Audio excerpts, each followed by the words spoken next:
नमस्कार दोस्तों, मैं अली असगर सीओटी एडवाइजर आपका स्वागत करता हूं मेरे यूट्यूब चैनल पे।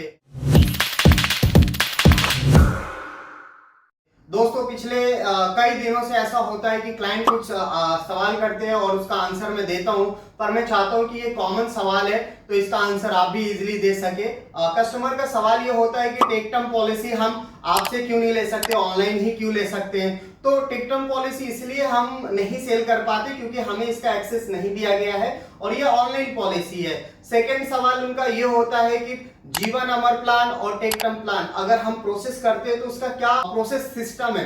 तो या तो आप जीवन अमर पॉलिसी लेते हैं या टेक टर्म पॉलिसी लेते हैं। दोनों ही पॉलिसी लेने के लिए पहले जीवन अमर की हम बात करते हैं। जीवन अमर पॉलिसी लेने के लिए आप किसी भी हमारे प्रोफेशनल एडवाइजर को बुलाएंगे। उनको बुलाने के बाद आप प्लान डिस्कस करेंगे कि क्या सम एश्योर्ड आपने फाइनल करना है अपनी रिक्वायरमेंट के हिसाब से। फिर फॉर्म और डॉक्यूमेंट्स साइन करेंगे और ये हमारे एडवाइजर को प्रोवाइड करा देंगे। अगर आप टेक टर्म प्लान लेते हैं तो एलआईसी के वेबसाइट पे जाएंगे, वहां फॉर्म फिल करेंगे और उसके बाद पेमेंट करने के बाद फिर आपका प्रोसेस शुरू हो जाता है।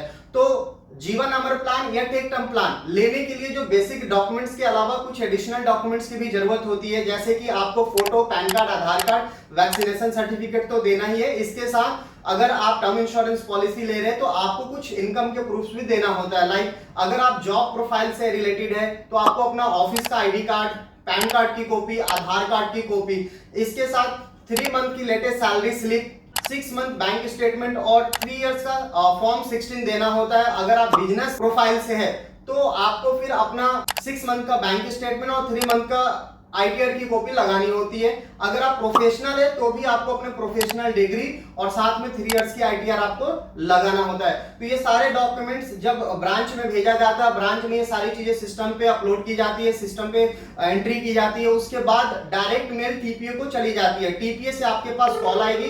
कॉल आने के बाद वो आपसे अपॉइंटमेंट लेंगे आपके हेल्थ चेकअप के लिए। फिर वो आपको टाइमिंग कंफर्म कराएंगे, उस समय फिर आपको जाना होता है। और जाते समय आपको ये ध्यान रखना है कि अर्ली मॉर्निंग जाना है खाली पेट और अपना ओरिजिनल आधार कार्ड लेकर जाना है। फिर आप वहां पे अपना सैंपल देंगे, ब्लड सैंपल या जो रिक्वायर्ड हेल्थ चेकअप है वो हेल्थ चेकअप होने के बाद 2 या 3 वर्किंग डेज में टीपीए क्या करती है कि जो भी रिपोर्ट है या तो वो एलआईसी के सर्वर पे सिस्टम पे अपलोड कर देती है, फिजिकली कॉपी भेज देती है। फिर ब्रांच में जाने के बाद जो आपका मेडिकल रिपोर्ट है वो और जो फॉर्म और डॉक्यूमेंट्स आपने दिया था वो सारी चीजें एक बार वेरीफाई करके उसे डिवीजन भेज दिया जाता है। डिवीजन में जो हमारे डीएमआर होते हैं या मेडिकल अंडरराइटर्स होते हैं वो आपके मेडिकल टेस्ट को देखते हैं, बारीकी से देखते हैं, साथ में आपके इनकम प्रूफ है उनको देखते हैं और वो फिर आगे देखते हैं कि अगर कुछ और उनको फर्दर इनकम प्रूफ की रिक्वायरमेंट है या नहीं है, हेल्थ चेकअप की क्या उनको कुछ और रिक्वायरमेंट है।